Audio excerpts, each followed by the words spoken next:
रहीम नाज़रीन अस्सलाम वालेकुम, मैं हूँ इमरान वसीम।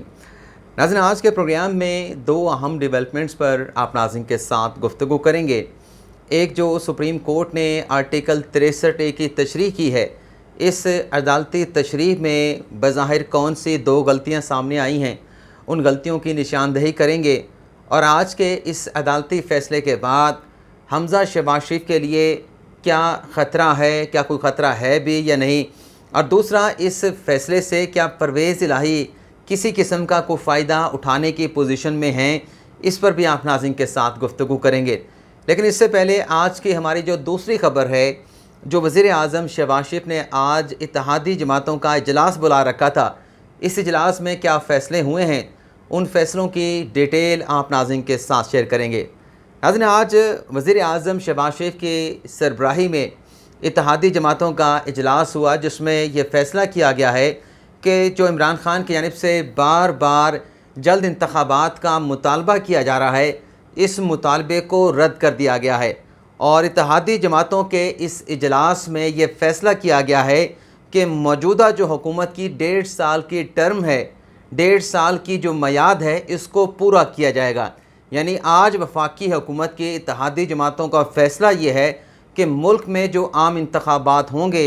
वो अक्टूबर 2023 में होंगे। और आज के इस इजलास में नाज़रीन, ये फ़ैसला भी किया गया है कि फ़ौरी तौर पर जो पाकिस्तान की मईशत से मुतल्लिक़ जो बड़े फ़ैसले हैं, जो मुश्किल फ़ैसले हैं, उन फ़ैसलों को लेने का और उन फ़ैसलों से मुतल्लिक़ इक़दामात उठाने का फ़ैसला भी कर लिया गया है। और ये भी फ़ैसला किया गया है कि जो इलेक्टोरल रिफ़ॉर्म्स करनी है, जो इंतख़ाबी इस्लाहात करनी है, फ़ौरी तौर पर उन पर अमल दरामद का आगाज़ किया जाए, इलेक्शन रिफ़ॉर्म का आगाज़ किया जाए। तो ये एक बड़ा अहम फ़ैसला है। यानी इमरान ख़ान जो 20 मई के बाद लॉन्ग मार्च की कॉल देने वाले हैं, और वो बार बार एक मुतालबा कर रहे हैं कि मुल्क में नए इंतख़ाबात करवाए जाएँ, मुल्क में नए इंतख़ाबात करवाए जाएँ, मुल्क में नए इंतख़ाबात करवाए जाएँ। यानी इमरान ख़ान का एक ही मुतालबा है जो वो बार बार दोहरा रहे हैं कि अगर मुल्क में नए इंतख़ाबात ना करवाए गए तो पाकिस्तान तहरीक-ए-इंसाफ़ जो है वो सड़कों पर रहेगी और मुल्क में सियासी और मुआशी जो इस्तेहकाम है उस पर सवालिया निशान जो है वो लगा रहेगा। लेकिन इत्तेहादी जमातों ने आज सर-ए-दस्त ये मुतालबा इमरान ख़ान का मुस्तरद कर दिया है और यह फ़ैसला कर लिया गया है कि मुल्क में जल्द इंतख़ाबात नहीं, बल्कि मौजूदा असम्बली अपनी टर्म जो है 5 साल के 3.5 साल इमरान ख़ान ने मुकम्मल किए हैं, और बाकी के जो 1.5 साल हैं वो मौजूदा जो हुक्मरान इत्तेहाद है वो इस टर्म को पूरा करेगा। अब हम बात कर लेते हैं कि जो सुप्रीम कोर्ट ने आर्टिकल 63A की तशरीह से मुतल्लिक़ फ़ैसला दिया है, जो राय दी है, इसमें कौन सी दो बड़ी गलतियाँ सामने आई हैं। लेकिन इन गलतियों की निशानदही करने से पहले जो आज फ़ैसले के बाद साबिक़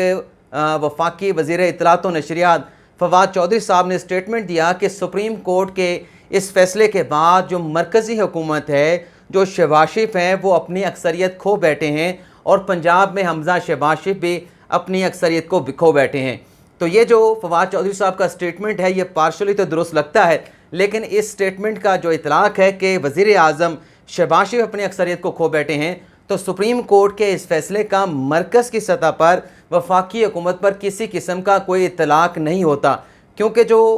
वफाक में अदम एतमाद हुआ और शहबाज शरीफ ने जो वोट हासिल किए वज़ीर आज़म मुंतखब होने के लिए, उसमें पाकिस्तान तहरीक-ए-इंसाफ़ के जो नाराज़ अरकान हैं, अच्छा यहाँ पे ये भी देखा जा रहा है कि बहुत सारे लोगों की जानिब से, बल्कि हमारे सहाफ़ी भाइयों की जानिब से, सहाफ़ी दोस्तों की जानिब से बार बार जो PTI के नाराज़ अरकान हैं उन्हें मुनर्रिफ़ अरकान लिखा जाता है। हालांकि ये मुनर्रिफ़ अरकान तब बनेंगे जब इलेक्शन कमीशन से इनके ख़िलाफ़ नाअहली का फ़ैसला आ जाएगा, और जब तक इनके ख़िलाफ़ नाअहली का फ़ैसला नहीं आता, इन्हें मुनर्रिफ़ अरकान नहीं बल्कि पाकिस्तान तहरीक-ए-इंसाफ़ के नाराज़ अरकान नाराज़ अरकान से पुकारा जाना चाहिए। तो फवाद चौधरी साहब का ये बयान बिल्कुल दुरुस्त नहीं कि वज़ीर आज़म शहबाज शरीफ जो है अक्सरियत खो बैठे हैं। हाँ, जो पंजाब की हद तक बात है, तो सुप्रीम कोर्ट ने जो फ़ैसला दिया है उसके में जो फ़ैसले में जो दो गलतियाँ सामने आई हैं उसकी निशानदही करेंगे, और इस फ़ैसले का पंजाब में क्या इफ़ेक्ट होगा, क्या असर पड़ेगा, उसकी डिटेल भी आप नाज़रीन के साथ शेयर करेंगे। यानी एक ऐसा फ़ैसला है ये सुप्रीम कोर्ट का जिसमें सदर मुमलिकत आरिफ अलवी ने सुप्रीम कोर्ट से कहा कि आप आर्टिकल 63A की तशरीह कर दें, लेकिन अभी भी ये तशरीह ऐसी है कि बार बार इस तशरीह की मज़ीद तशरीह करने की जो है वो ज़रूरत पेश आ रही है। तो सबसे पहले जो एक गलती है कि जो सुप्रीम कोर्ट ने ये कहा है कि जो मुनरिफ अरकान होंगे उनका जो वोट होगा जो पार्टी डायरेक्शन से, पार्टी पॉलिसी से हट के डाला जाएगा, वो वोट गिनती में शुमार नहीं होगा, बल्कि फैसले में लिखा गया है कि उस वोट को डिसरिगार्ड कर दिया जाएगा। यानी एक तरफ तो सुप्रीम कोर्ट ने यह फैसला दे दिया कि ऐसे अरकान असम्बली जो अपनी पार्टी के डायरेक्शन से इनराफ करेंगे उनका वोट गिनती में शुमार नहीं होगा। लेकिन ये जो मुख्तसर फ़ैसला है इसमें इस बात की निशानदही नहीं की गई कि ये तो वो लोग हैं जो अगर पार्टी डायरेक्शन से हट के वोट करते हैं, जिनके वोट को आप कहते हैं, सुप्रीम कोर्ट कहती हैं कि इनके वोट को शुमार नहीं किया जाएगा। लेकिन वो लोग जो पार्टी डायरेक्शन के बावजूद भी वोट डालने के लिए नहीं आएंगे, वोट डालने से अब्सटेन करेंगे, परहेज़ करेंगे, उनसे मुतल्लिक इस अदालती फ़ैसले में कुछ नहीं लिखा गया, कुछ कहा नहीं गया। तो ये इबहाम अपनी जगह पर मौजूद है। नाज़रीन, ये जो माज़रत चाहता हूँ नाज़रीन, ये जो सदारती रेफरेंस से मुतल्लिक समाअत चल रही थी, तो मौलाना फजल रहमान की जमात की जानिब से एक तहरीरी जवाब सुप्रीम कोर्ट में जमा करवाया गया, जिसमें यह कहा गया कि ये जो अदालत से कहा जा रहा है कि जो अरकान असम्बली होते हैं वो पार्टी डायरेक्शन को फॉलो करने के पाबंद होते हैं, तो पार्टी डायरेक्शन से हटकर जो वोट डालेगा वो जिस तरीके से इमरान खान के लीगल टीम की एक इंटरप्रटेशन है, ये मौलाना फजल रहमान की जमात के जवाब में कहा गया कि अगर इस इंटरप्रटेशन को मान लिया जाए कि मुनरिफ अरकान का जो वोट है वो डिसरिगार्ड कर दिया जाएगा, तो इस सूरत में जो दूसरी पॉसिबिलिटी है कि जो वो लोग हैं जो वोट नहीं डालेंगे, जो अब्सटेन करेंगे, क्या उनका जो वोट है स्पीकर के पास फिर ये अख्तियार भी होगा कि चूँकि एक पर्टिकुलर पार्टी के सरबराह की डायरेक्शन मौजूद हैं कि उस पार्टी के वोटर्स ने, उस पार्टी के अरकान ने फ़लाँ कैंडिडेट को वोट करना है, सपोर्ट करना है, तो क्या स्पीकर वो अरकान असम्बली पार्लिमान जो वोट नहीं डालेंगे, जो अब्सटेन करेंगे, क्या उनका वोट भी गिनती में शुमार करेगा? अगर मुनरिफ अरकान का वोट शुमार नहीं हो सकता तो क्या जो अब्सटेन करेंगे उनका वोट गिनती में शुमार किया जाएगा? तो ये जो आज की अदालती फ़ैसला है, अदालत की राय है, इसमें पहला तो चले क्लियर कर दिया कि वोट शुमार नहीं होगा, लेकिन जो अब्सटेन करने वाले हैं उनसे मुतल्लिक फिर क्या इंटरप्रटेशन अदालत की है, इस हवाले से फ़िलहाल जो मुख्तसर राय अदालत ने दी है इसमें किसी किस्म की निशानदही नहीं की गई। और दूसरी जो बज़ाहिर गलती सामने आई है, जिसमें अदालत का ये कहना है कि वोट तो डिसरिगार्ड हो जाएगा, लेकिन इसके आगे अदालत ये कहती है कि जो पार्टी का हेड है वो चाहे तो अपने मुनरिफ अरकान के ख़िलाफ़ कार्रवाई करे, चाहे तो कार्रवाई ना करे। यानी ये तो सवाबदीदी अख्तियार पार्टी सरबराह को दे दिया गया है कि वोट को शुमार नहीं किया जाएगा। उसके बाद जो डिफेक्टर्स होंगे, ज़ाहिर सी बात है कि उन लोगों का वोट ही शुमार नहीं होगा ना, जो पार्टी डायरेक्शन की वायलेशन करेंगे। वैसे तो इस अदालती राय के बाद तो जो आर्टिकल 63A है उसकी जो इंटरप्रटेशन जिस अंदाज से की गई है, उसके बाद तो बज़ाहिर ऐसा लगता है कि जो आर्टिकल 95 है वो जुज़वी तौर पे, जो कि वज़ीर आज़म के ख़िलाफ़ अदम एतमाद से मुतल्लिक है, वो जुज़वी तौर पे गैर मौसर हो गया है, रिडेंडेंट हो गया है। क्योंकि ग़ालिबन मुझे ये लगता है कि सुप्रीम कोर्ट ने ये ऐसी तशरीह की है, क्योंकि अदालत के माइंड में जो स्केच था कि अगर अदम एतमाद आनी है, अगर कोई जमात अदम एतमाद लाना चाहती है तो हुकूमत के साथ जो इत्तेहादी जमातें हैं उनको तोड़ के अदम एतमाद लाई जाए। यानी जो पार्टी के अपने लोग हैं वो तो अपने वज़ीर-ए-आज़म के ख़िलाफ़ वोट ना करें, लेकिन अगर दीगर इत्तेहादी जमातें हैं तो उनको हुकूमत से तोड़ के, तो हुकूमत से अलग करके अगर अदम एतमाद की तहरीक कामयाब हो सकती है तो उसे बनाया जाए। बसूरत दीगर किसी पार्टी के अरकान को तोड़ के अदम एतमाद की तहरीक में अगर उनके अपने अरकान वोट डालेंगे तो वह वोट शुमार नहीं होंगे। तो यहाँ पे सवाल ये पैदा होता है, जो आप नाज़रीन के साथ में क्लियर करना चाह रहा था,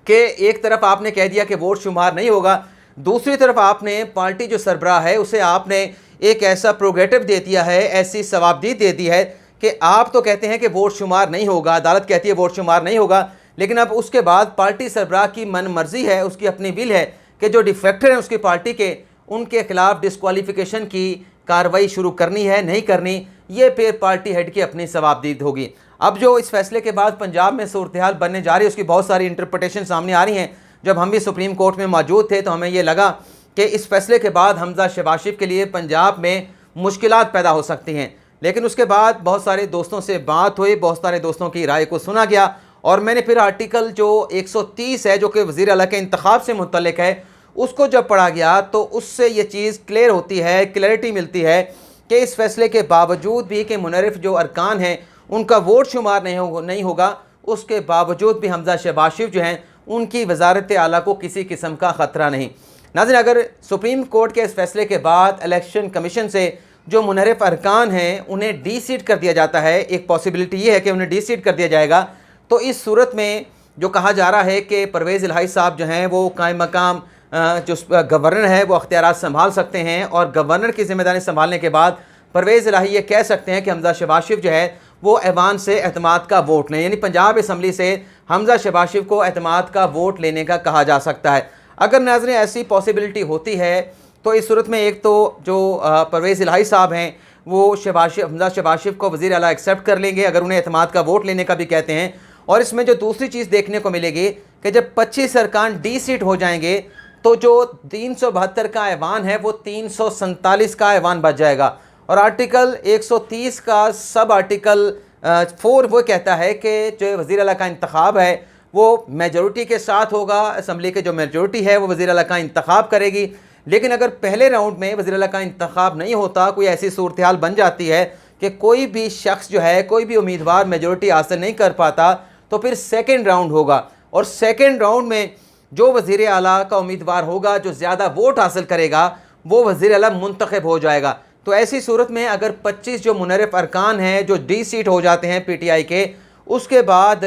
जो तादाद बचती है अपना पंजाब की असम्बली में, वो मज़ाहिर जो बताया जा रहा है वो 173 की बचती है जो इस वक्त हमजा शहबाज शरीफ के साथ है, और जो अपना पीटीआई के अरकान की तादाद रहेगी अपने काफ लीग को मिला के वो 169 रहेगी, यानी 4 वोटों की अभी भी मुसमिक नवाज़ को, हमजा शहबाज शरीफ को बरतरी हासिल है। लेकिन इस फैसले के बाद नाज़रीन अब दौड़ ये लगेगी कि जो पंजाब असम्बली के आज़ाद अरकान हैं उन्हें तोड़ने की कोशिश की जाएगी, उन्हें अपने साथ मिलाने की जो पीटीआई है, क्योंकि ज़ाहिर सी बात है मिनॉरिटी तो उनकी है, तो वो उन्हें तोड़ के अपने साथ मिलाने की कोशिश करेगी, और हमजा शहबाज शरीफ की कोशिश ये होगी कि वो आज़ाद अरकान जो है मेरे साथ इंटैक्ट रहें। तो ये सूरत हाल बन रही है। और दूसरा ये भी कहा जा रहा है कि अगर कायम मकाम गवर्नर की जिम्मेदारियाँ परवेज़ इलाही साहब ने संभाल ली तो फिर इस बात का भी ख़तरा मौजूद है कि उनके गवर्नर की जिम्मेदारियाँ संभालने के बाद जो डिप्टी स्पीकर दोस्त मोहम्मद मज़ारी हैं वो जो अदम एतमाद की तहरीक परवेज़ इलाही के ख़िलाफ़ जमा हो चुकी है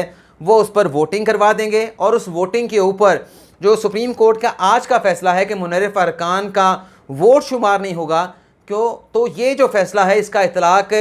स्पीकर के ख़िलाफ़ अदम एतमाद की तहरीक पर नहीं होगा, क्योंकि जो आर्टिकल 63A है उसमें वाज़ेह तौर पर लिखा गया है कि 4 ऐसी पॉसिबिलिटीज़ हैं जहाँ पर जो पार्टी का रुकन है वो अपनी पार्टी डायरेक्शन की खिलाफ वर्जी नहीं कर सकता। एक जहाँ पे वज़ीर आज़म का इंतखाब होगा, दूसरा जहाँ पर वज़ीर आला का इंतखाब होगा, तीसरा वो अगर कोई आईनी तरमीम आती है, और चौथा जो मनी बिल होता है जिसे बजट कहते हैं। इन 4 मामला के ऊपर रुकने पार्लिमान जो है अपनी पार्टी डायरेक्शन की खिलाफ वर्जी नहीं कर सकते। तो स्पीकर के अगर कायम मकाम गवर्नर की जिम्मेदारियाँ संभाल लेते हैं और डिप्टी स्पीकर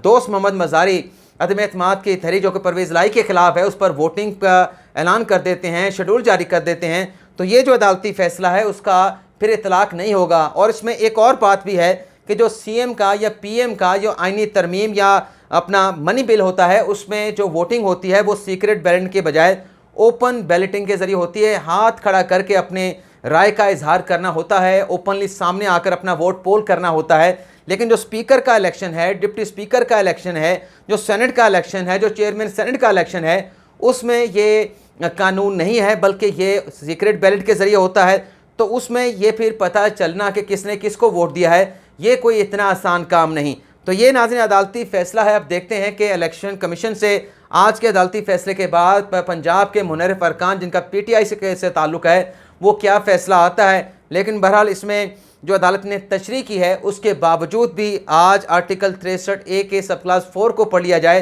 तो नहीं लगता कि इससे हमजा शहबाज शरीफ की वज़ारत आला को किसी किस्म का ख़तरा होगा। और परवेज़ इलाही अगर ये कुछ एतमाद का वोट लेने के हवाले से एडवेंचर करते हैं तो ये एडवेंचर परवेज़ इलाही के अपने गले भी पड़ सकता है। तो ये नाज़रीन आज का हमारा वीलॉग आपसे इजाज़त चाहेंगे। अल्लाह ताला आपका हामी नासिर और दुआओं में याद रखिएगा। अल्लाह हाफ़िज़।